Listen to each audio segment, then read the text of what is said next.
नमस्कार, आप देख रहे हैं हॉर्नबिल टीवी और मैं हूं आपके साथ निशी भाटिया। बुलेटिन की शुरुआत करेंगे उत्तराखंड से आई कुछ खास खबरों के साथ। गन्ने का समर्थन मूल्य सरकार की ओर से घोषित कर दिया गया है। 30 तक की बढ़ोतरी गन्ने के समर्थन मूल्य में की गई है, जिसको लेकर मुख्यमंत्री पुष्कर सिंह धामी का कहना है कि किसानों की मांग के अनुरूप गन्ने के समर्थन मूल्य को बढ़ाया गया है। सरकार हर साल गन्ने के समर्थन मूल्य को बढ़ाने का काम कर रही है, जिससे किसानों की आय पर इसका सीधा असर पड़ रहा है और इससे गन्ने की खेती को भी बढ़ावा मिल रहा है और देखते ही देखते कीमतें निर्धारित भी की गई हैं।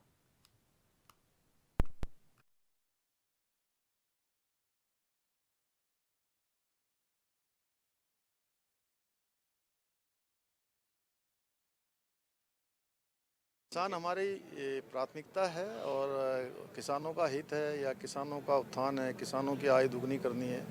हमारे प्रधानमंत्री आदरणीय मोदी जी ने लगातार प्राथमिकता से उस काम को किया है और राज्य के अंदर हमने हमेशा पिछले 4 सालों में गन्ने के मूल्य को हमेशा बढ़ा के दिया है। इस बार भी हमने गन्ने का मूल्य यहाँ पर जो किसानों की अपेक्षा थी, जो उन्होंने हमसे कहा था, उसी के अनुरूप गन्ने का मूल्य कर दिया गया है, जिससे कि गन्ना की उत्पादन और बढ़े और हमारे गन्ना किसान निश्चित रूप से उनका एक प्रोत्साहन भी हो। और जो पिछले दिनों में गन्ने की फसल के उत्पादन में न्यूनता आ रही है, वो न्यूनता।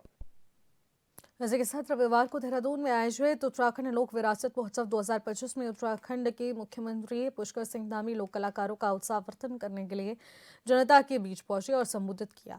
सीएम ने कहा कि उत्तराखंड लोक विरासत मात्र एक संस्कृति योजना नहीं है, बल्कि ये हमारी पहचान, हमारी परंपराओं और हमारी जड़ों से निभाने वाला उत्सव है। उत्तराखंड की लोक संस्कृति सदियों पुरानी समृद्ध धरोहर है।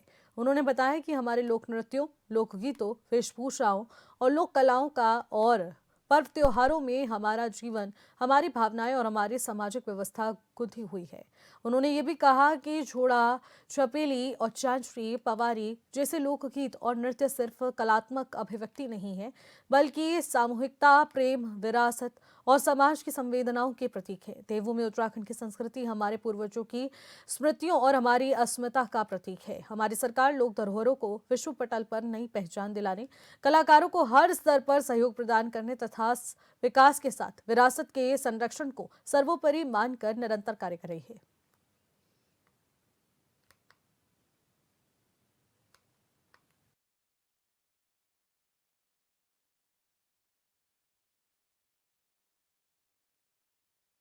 चांचरी द्वारा वीरता और तेजस्विता का बोध होता है, तो पौरी में समाज की संवेदनाएं और लोक मान्यताएं बसती हैं। और जैसा अभी आप सब लोगों ने देखा, 13 के 13 जनपदों के जो पारंपरिक रूप से वेशभूषा है, उस वेशभूषा की बात करें तो पिछोड़ा, घाघरा, लहंगा, फेटुआ, पगड़ी, ये सब हमारे पहनावे नहीं है, बल्कि ये हमारी संस्कृति के प्रतीक हैं। और मैं लोक कलाओं की अगर बात करूं तो हमारी काष्ठकला, चांदी के जेवर, ऊनी वस्त्र, रिंगाल की बुनाई, तांबे पीतल के बर्तन, कांसे के बर्तन जैसी विविध कलाएं सदियों से हमारी अर्थव्यवस्था का मूल आधार रही है। त्योहारों की बात करें, बग्वाल, फूलदेई, हरेला, इजास, बग्वाल, भीम संक्रांति, मकर संक्रांति, ये सब प्रकार से प्रकृति से हमारे जुड़ाव और सामाजिक एकजुटता के प्रतीक हैं। कुल मिलाकर यदि मैं ये कहूं कि लोक संस्कृति वो माध्यम है जिसके जरिए अपनी पुरानी पीढ़ी अपने ज्ञान और अनुभव को अपनी विरासत के माध्यम से नई पीढ़ी को स्थानांतरित करने का काम करती है, तो इसमें कोई अतिशयोक्ति नहीं होगी।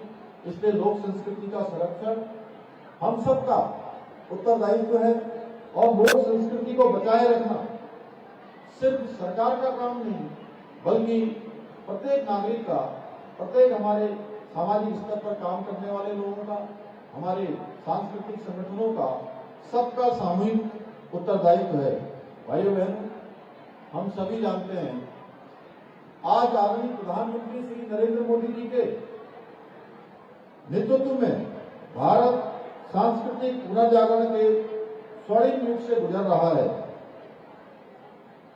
भारत अपने गौरवशाली अतीत से पुनः जुड़ रहा है। मोदी जी का विरासत भी और विकास भी का मंत्र देश में सांस्कृतिक चेतना की नई ज्योति जगा रहा है। अयोध्या में चाहे भव्य राम का मंदिर बनना हो या भगवान विश्वनाथ की नगरी काशी में काशी का कॉरिडोर बनना हो या महाकाल उज्जैन में महाकाल लोक का निर्माण होना हो या हमारे ही राज्य में देवभूमि उत्तराखंड में चाहे हमारा केदारनाथ धाम का नव निर्माण हो, पुनः निर्माण हो या बद्रीनाथ धाम का मास्टर प्लान हो या हमारे गंगोत्री यमुनोत्री धाम हो या केदारनाथ जाने के लिए रोपवे का काम शीघ्रता से अब धरातल पर उतरने वाला हो, हेमकुंड साहब जाने के लिए हो या देश के अंतिम गांव का विकास हो या आदि कैलाश जैसे स्थानों पर जिसका आज ही प्रधानमंत्री जी ने मन की बात में बहुत विस्तार से उल्लेख किया कि हमारे आज किस प्रकार से यात्रियों की संख्या बढ़ रही है, किस प्रकार से जो हमने नवाचार राज्य के अंदर प्रारंभ किया है शीतकालीन यात्रा का, किस प्रकार से लोग शीतकालीन यात्रा की ओर आज आकर्षित हो रहे हैं। पूरे देश दुनिया के अंदर हमारी शीतकालीन यात्रा का आज लोगों के प्रति जुड़ाव बढ़ रहा है। भाइयों बहनों, आज हमारी सरकार भी इसी दिशा में अपनी लोक कलाओं को, परंपराओं को, सांस्कृतिक विरासत को संरक्षित और संवर्धित करने के लिए निरंतर कार्य कर रही है। हम प्रत्येक 6 माह में लोक कलाकारों की सूची तैयार कर रहे हैं, जिससे कलाकारों का सत्यापन, उनकी सहायता दोनों आसानी से हो रहे हैं। इसी के माध्यम से लगभग 3200 पंजीकृत लोक कलाकारों को प्रतिमाह आर्थिक सहायता प्रदान की गई है। 60 वर्ष के ऊपर से जो हमारे बुजुर्ग हैं और अस्वस्थ हैं जो लोक कलाकार, उनको प्रतिमाह 3000 रुपए की पेंशन भी दी जा रही है। गुरु शिष्य परंपरा के अंतर्गत 6 माह की लोक प्रशिक्षण कार्यशालाओं के माध्यम से युवाओं को हमारी लोक संस्कृति और परंपराओं से जोड़ने का महत्वपूर्ण कार्य भी किया जा रहा है। सांस्कृतिक धरोहरों की लिपियों के प्रकाशन हेतु आर्थिक सहायता, आर्ट गैलरी की स्थापना और साहित्यिक कार्यों के लिए अनुदान जैसे अनेक पहलें लगातार आगे बढ़ाई जा रही हैं। इन क्षेत्रों में तेजी से काम हो रहा है। हम उत्तराखंड साहित्य गौरव सम्मान, साहित्य भूषण, लाइफ टाइम अचीवमेंट जैसे सम्मानों के माध्यम से उत्कृष्ट जो हमारे साहित्यकार हैं, जिन्होंने जीवन के अभाव में भी साहित्य को आगे बढ़ाने का काम किया है, उन सभी को सम्मानित करने का काम भी कर रहे हैं। साथ ही हिंदी भाषा और स्थानीय भाषाओं में ग्रंथ प्रकाशन को भी प्रोत्साहित किया जा रहा है। इसके अलावा अगर स्थानीय उत्पादों को बढ़ावा देने की बात करें तो हम एक और जहां एक जनपद 2 उत्पाद योजना के माध्यम से स्थानीय आजीविका को, हमारी बहनों को, मातृशक्ति को, हमारे नौजवानों को रोजगार से स्वरोजगार से जोड़ने का काम हम कर रहे हैं। वहीं हम हाउस ऑफ हिमालय ब्रांड के माध्यम से अपने पारंपरिक उत्पादों को राष्ट्रीय और अंतर्राष्ट्रीय स्तर पर व्यापक पहचान दिलाने का काम भी कर रहे हैं। हमारी सरकार के द्वारा हमारी मातृशक्ति को, विशेषकर हमारी बहनों को, उनके सशक्तिकरण के लिए अनेकों कार्य किए जा रहे हैं। एक और जहां महिलाओं को आत्मनिर्भर बनाने के लिए स्वयं सहायता समूह को विशेष प्राथमिकता दी जा रही है, वहीं लखपति दीदी योजना के माध्यम से महिला उद्यमिता को भी प्रोत्साहित करने का काम हम कर रहे हैं। पीएम नरेंद्र मोदी ने मन की बात कार्यक्रम में उत्तराखंड के पर्यटन का जिक्र करते हुए कहा कि उत्तराखंड का विंटर टूरिज्म लोगों को आकर्षित कर रहा है, जिसको लेकर क्षेत्रीय सांसद और केंद्रीय राज्य मंत्री अजय टम्टा ने भी पीएम का धन्यवाद दिया। आज मन की बात के कार्यक्रम में माननीय प्रधानमंत्री जी ने उत्तराखंड देवभूमि के बारे में बड़े लंबे और सारे यहाँ के विंटर टूरिज्म से लेकर और धार्मिक स्थलों के बारे में चर्चा की। सौभाग्य से जहां उन्होंने आदि कैलाश, जो कि स्वयं प्रधानमंत्री जी का आगमन हुआ था, और उनको माननीय प्रधानमंत्री जी के ने जब प्रवास किया था तब जागेश्वर का प्रवास भी किया था, और अंतिम गांव गुंजी का प्रवास भी किया था। और उसी बीच में वाइब्रेंट विलेज के माध्यम से उन सीमावर्ती क्षेत्रों के लिए एक अलग योजना भी बनाई। आज आदि कैलाश तक हमारा पूरा रोड है। लीपू लेक यानी कि भारत के बॉर्डर तक हमारे मोटर मार्ग विकसित किए गए हैं। ये तभी संभव हो पाया है जब माननीय प्रधानमंत्री जी के मार्गदर्शन से ये संभव हुआ है।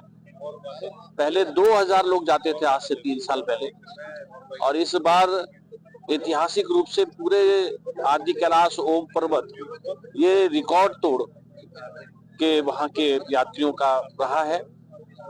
और विंटर टूरिज्म में हरसिल में आके महुआ के दर्शन करके प्रधानमंत्री जी ने आज इस बात को बहुत लोगों से कहा भी है कि अगर देवभूमि और पर्वतीय क्षेत्र और हिमालय और टूरिज्म आपको एक साथ देखना है, धार्मिक और अपनी नैसर्गिक सुंदरता से हिमालय को देखने का प्रयास करें।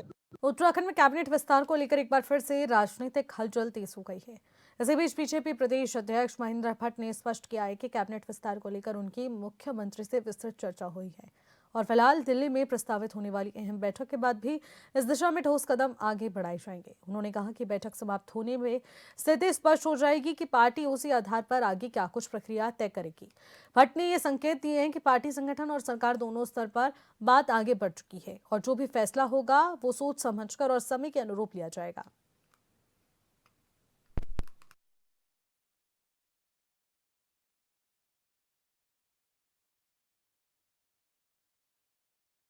कैबिनेट के बारे में माननीय मुख्यमंत्री जी से मेरी परसों भी चर्चा हुई है, क्योंकि दिल्ली में एक बैठक हो अभी प्रस्तावित है।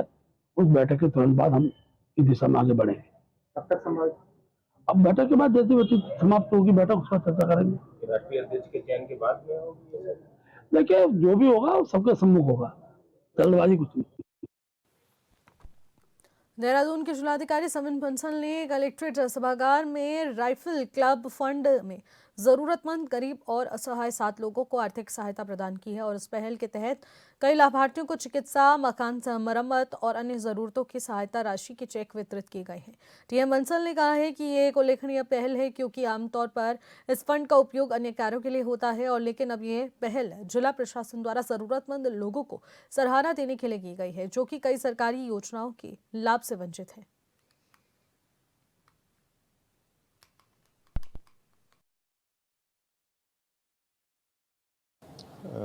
देखिए ऐसे समाज वर्ग में कई ऐसे फैमिलीज़ हैं, परिवार हैं जिसमें कोई फैमिली ट्रेजेडी हो गई है या गंभीर आर्थिक तंगी से जूझ रहे हैं। किसी में अर्निंग मेंबर की आकस्मिक निधन हो गया है, किसी में दिव्यांग हो गए अर्निंग मेंबर या माता और कोई आय का साधन नहीं है और बच्चे अध्ययनरत हैं स्कूल में या कॉलेज में, और जो एक मिनिमम इनकम चाहिए एक फैमिली को, परिवार को संचालन के लिए, वो भी शेष नहीं बचा है। तो ऐसी स्थिति में कुछ केसेस को तो हम ऑनरेबल सीएम विवेकाधीन कोष को रेफ़र करते ही हैं और कुछ केसेस में इमीडिएट उनको असिस्टेंस की जहाँ पे आवश्यकता प्रतीत होती है। तो जो हमारा राइफल क्लब है, जहाँ पे जितने भी हमारे शस्त्र के ट्रांजैक्शंस होते हैं, तो वहाँ पे उनसे अकाउंटेड ट्रांजैक्शन, अकाउंटेड कंट्रीब्यूशन जो रिप्लेनिश होते हैं अकाउंट में, उसके जरिए उनको उनकी परिस्थितियों अनुसार चेक के माध्यम से पेमेंट्स की जाती हैं, सहायता प्रदान की जाती है। तो ऐसे आज 7 परिवारों को मदद करने का प्रयास किया गया। कुंभ 2027 को दिव्य और भव्य मनाए जाने के संबंध में मुख्यमंत्री पुष्कर सिंह धामी द्वारा ली गई अखाड़ों के संतों की बैठक पर सवालिया निशान लगने वाले और अखाड़े के खिलाफ अनर्गल बयानबाजी करने और संतों की मर्यादा के खिलाफ आचरण करने के आरोप में श्री पंच दशनाम चूना अखाड़े के अंतर्राष्ट्रीय अध्यक्ष श्री महंत मोहन भारती भारद्वाज ने अपने दोनों संत महामंडलेश्वर स्वामी यतीश्वरानंद गिरी महाराज और महामंडलेश्वर स्वामी प्रबोधानंद गिरी महाराज को अखाड़े से तत्काल प्रभाव से निष्कासित कर दिया है। अन्य संतों के संकल्पित पाए जाने पर भी उनके खिलाफ कार्रवाई की जाएगी।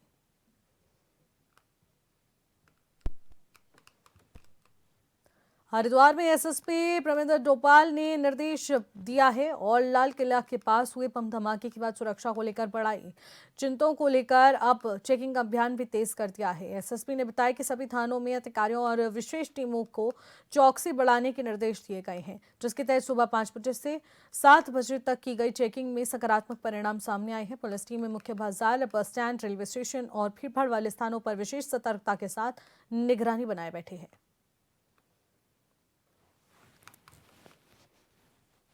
देखिए लाल किले के पास में हुए जो बम धमाके के बाद से और जिस प्रकार की जो सुरक्षा को लेकर जो चिंताएं बनी थी उसको लेकर हरिद्वार पुलिस लगातार काम कर रही है और उसमें हमारे सभी ऑफिसर्स, सारे पुलिस अधिकारी, थाना स्तर के अधिकारियों के द्वारा भी चेकिंग अभियान लगातार किए जा रहे हैं और इसमें लगातार इसमें और गहनता आ रही है। मैं सभी लोगों को आज सुबह भी 5 बजे से लेकर 7 साढ़े 7 बजे तक की जो हमारी चेकिंग थी उसका बड़े पॉजिटिव परिणाम निकले हैं। ये जो अभियान है ये लगातार जारी रहेगा। सर, आम जनता से क्या कहेंगे सजग रहें? सभी आपके माध्यम से आम जनता से अपील करता हूं कि इस प्रकार अगर कोई भी संदिग्ध वस्तु या संदिग्ध व्यक्ति उनके द्वारा दिखाई देता है, उनको दिखता है या किसी प्रकार का उन्हें संशय होता है, तत्काल पुलिस को इस संबंध में बताएं ताकि हम आगे की जो भी उसको वेरिफिकेशन की कार्रवाई उसे कर सकें। उत्तराखंड में ठंड का प्रकोप लगातार बढ़ने लगा है। ठंड बढ़ने के साथ ही लोगों के स्वास्थ्य में कई तरह की परेशानियां देखने को मिल रही हैं। राजधानी देहरादून की बात करें तो दून मेडिकल कॉलेज में ओपीडी में हर दिन करीब 100 से अधिक मरीज आ रहे हैं। दून मेडिकल कॉलेज में बता दें कि असिस्टेंट प्रोफेसर डॉक्टर कुमारजी कौल ने बताया है कि आज के समय में ओपीडी में वायरल फीवर, सर्दी, जुकाम की अधिकतर शिकायतों को लेकर लोग आ रहे हैं। साथ ही उन्होंने ये भी हिदायत दी है कि ऐसे मौसम में ठंडे पानी से नहाना, ठंडे पानी को पीना, इससे दूर रहें चाहिए जो भी कि गर्म कपड़े पहने और इस तरीके से बाहर ना निकले।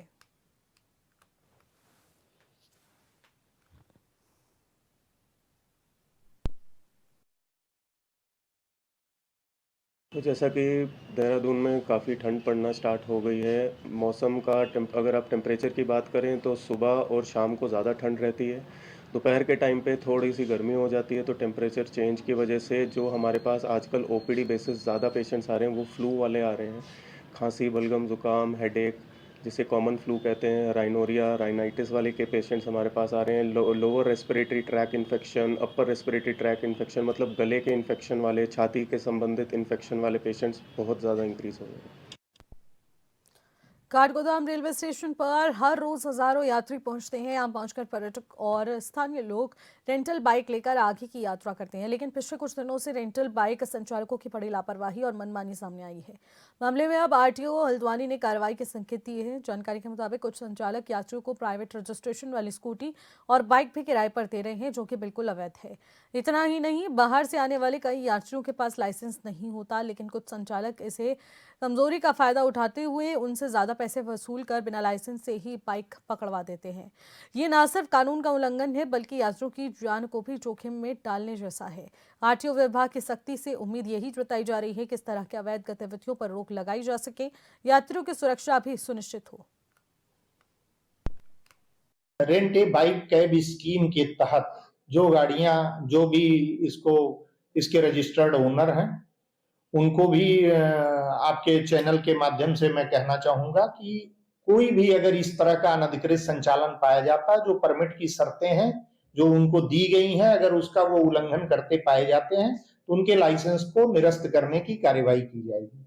इसके लिए हम एक अभियान लगाएंगे। जैसा आप बता रहे थे कि रेलवे स्टेशन के आसपास से काफी रेंट ए बाइक दी जाती हैं, तो जो भी इस तरह के अनधिकृत संचालन है उन पर रोक लगाएंगे।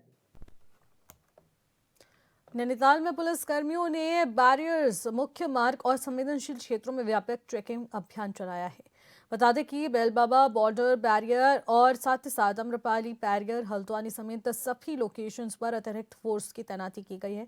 साथ ही राजपत्रित अधिकारियों के नेतृत्व में कड़ी निगरानी भी की गई। हर संदिग्ध गतिविधि पर कार्रवाई और अवैध गतिविधियों, अतिक्रमण और सत्यापन पर विशेष फोकस के साथ सोशल मीडिया पर भी कड़ी नजर रखी जा रही है। एसएसपी डॉक्टर मंजुनाथ टीसी ने सख्त चेतावनी दी है कि जिले में चप्पे चप्पे पर निगरानी कड़ी कर दी जाए। उन्होंने कहा कि सभी अब एंट्री और एग्जिट पॉइंट्स पर सघन चेकिंग अभियान चलाया जाए। साथ ही बसों, टैक्सी, दोपहिया वाहन की भी चेकिंग की जाए। शहर के भीतर जो भी हिस्से हैं वहां पर पैदल गश्त की जाए और लगातार इस अभियान को संघन किया जाए।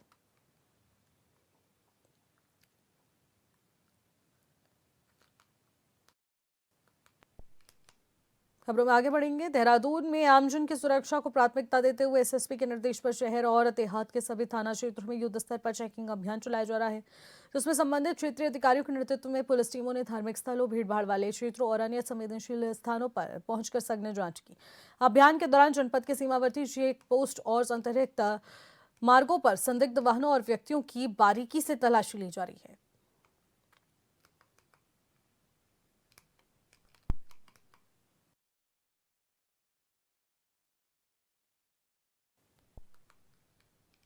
और इसी के साथ बाजपुर में पीपल पड़ाऊ वन विभाग की टीम ने मुखबिर की सूचना पर खैर की लकड़ी से भारी बता दें कि यहां पर वाहन पकड़ लिया है। विभाग के क्षेत्र अधिकारी पीसी जोशी ने बताया कि मुखबिर की सूचना के आधार पर एक सफेद रंग के कैंटर में अवैध रूप से खैर की लकड़ी ले जाई जा रही थी, जिसके बाद टीम ने घेराबंदी कर गाड़ी का पीछा किया, लेकिन ड्राइवर मौका देखकर गाड़ी को हाईवे किनारे छोड़कर भाग निकला। गाड़ी नंबर से जांच करने पर गाड़ी सहारनपुर की बताई जा रही है। पीसी जोशी ने कहा कि लकड़ी तस्करी किसी भी कीमत पर बर्दाश्त नहीं की जाएगी।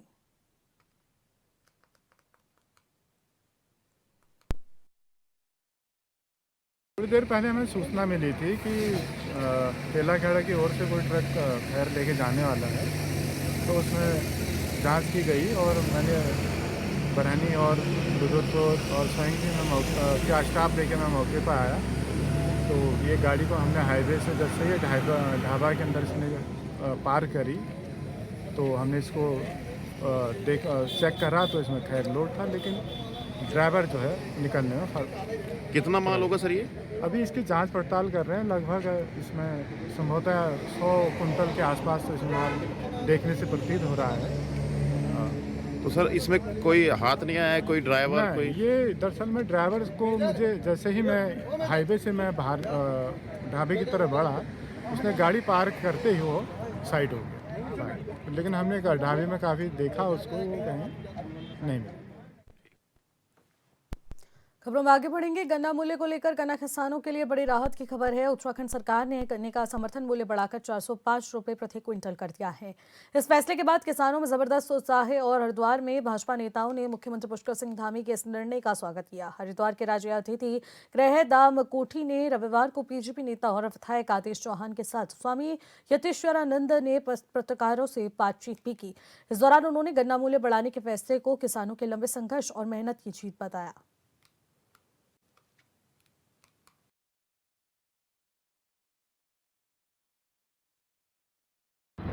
25 तारीख को उत्तराखंड के जो भी हमारे गन्ना किसान हैं,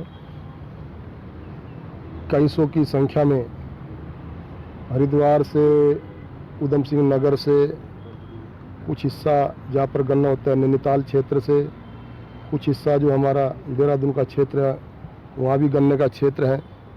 इन सभी क्षेत्रों से लगभग 500 से भी ज़्यादा संख्या में हमारे गन्ना किसान और हमारे जनप्रतिनिधि, उसमें हमारे सभी राज्य मंत्री भी थे, विधायक आदेश जी भी थे, संजय जी भी थे, भाई जयपाल जी भी थे, जिला अध्यक्ष जी भी थे, जितने भी हमारी पार्टी के वरिष्ठ नेता थे किसानों के साथ वो भी सब लोग गए थे। हमने माननीय मुख्यमंत्री जी से निवेदन किया कि गन्ने का रेट बढ़ना चाहिए उत्तराखंड में। उन्होंने हमारी बात को बहुत गंभीरता से सुना और एक प्रकार से मौन स्वीकृति उस दिन माननीय मुख्यमंत्री जी ने, उनकी बात से हमें लगा कि मुख्यमंत्री जी ने हमारी बात को सुन लिया और निश्चित रूप से आपका भी गन्ना रेट बढ़ाने की मंशा है। तो कल माननीय मुख्यमंत्री जी के द्वारा गन्ना 405 रुपये क्विंटल उत्तराखंड में किया है। मंत्री श्री पुष्कर सिंह धामी जी और गन्ना मंत्री श्री सौरभ बोगना जी को बहुत धन्यवाद करता हूं कि अभी 4-5 दिन पहले हम लोगों ने माननीय मुख्यमंत्री से इसी विषय में मिलने का समय मांगा और मुख्यमंत्री ने तत्काल वो दिल्ली में थे हमें समय दिया। माननीय यतीशानंद जी, संजय गुप्ता जी, प्रदीप बत्रा जी, प्रणव सिंह चैंपियन जी, हमारे जिला पंचायत के अध्यक्ष किरण चौधरी जी, हमारे राज्य मंत्री भाई सुनील जी, डॉक्टर जयपाल जी और पूरे जिले के जितने भी हमारे नेता थे, चाहे वो किसान थे, हमारी समितियों के अध्यक्ष थे, हमारे जिला पंचायत सदस्य थे, इन सब लोगों ने जाकर माननीय मुख्यमंत्री से बात की और माननीय मुख्यमंत्री ने सबकी बात को गंभीरता से सुना। लगभग 1.5 घंटा वो किसानों के और हमारे जनप्रतिनिधियों के बीच में रहे और हमने उन्हें अपनी भावनाओं से अवगत कराया और माननीय मुख्यमंत्री ने बड़ा ही विशाल हृदय दिखाते हुए, उदारता दिखाते हुए और जैसा कि उन्होंने शुरू से ही जब से वो मुख्यमंत्री बने हमेशा किसानों के हित में जब भी कोई बात हुई तो उन्होंने आगे बढ़कर। फिलहाल इस बुलेटिन में इतना ही। आप देखते रहिएगा हॉर्नबिल टीवी। नमस्कार।